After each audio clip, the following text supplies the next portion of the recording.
যুদ্ধবিরতির প্রতিশ্রুতি ভেসে গেছে বোমার শব্দে, আর ইসরায়েলের প্রধানমন্ত্রী বলছেন এখনও অনেক কিছু বাকি।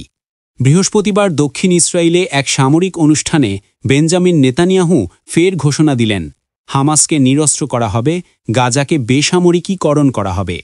তিনি বলেন, যদি হামাস যুদ্ধবিরতি লঙ্ঘন করে তাহলে 2 দিন আগের মতোই আমরা শক্তিশালী হামলা চালাব।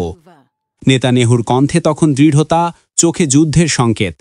তিনি আরও প্রতিশ্রুতি দেন, দিন শেষে হামাসের অস্ত্র থাকবে না, বিদেশি সৈন্যরা যদি এটা না করে তাহলে আমরা করব। এই বক্তব্যের ঘণ্টাখানেক আগেই গাজায় ভয়াবহ বিমান হামলা চালায় ইসরায়েল। রেড ক্রসের কাছে 2 ইসরায়েলি জিম্মির মরদেহ হস্তান্তর করে হামাস, যা পরে পৌঁছায় ইসরায়েলি সৈন্যদের হাতে। কিন্তু সেই হামলায় মুহূর্তেই ছিন্ন ভিন্ন হয় গাজার নীরবতা।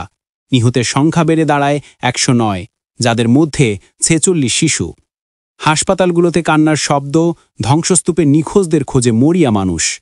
বিশ্বজুড়ে নিন্দার ঝড় উঠেছে। কাতারের প্রধানমন্ত্রী বলেছেন, হামাস যুদ্ধবিরতির পথে রাজি হবার পরও এমন হামলা হতাশাজনক।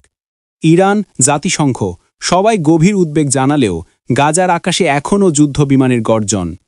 যুদ্ধবিরতির আশায় বুক বেঁধেছিল যে ফিলিস্তিনিরা, আজ তাদের বুকেই লেগেছে নতুন বোমা, নতুন মৃত্যু। গাজা আবারও কাঁদছে, ধ্বংসস্তূপে ভর করছে পৃথিবীর নীরবতা।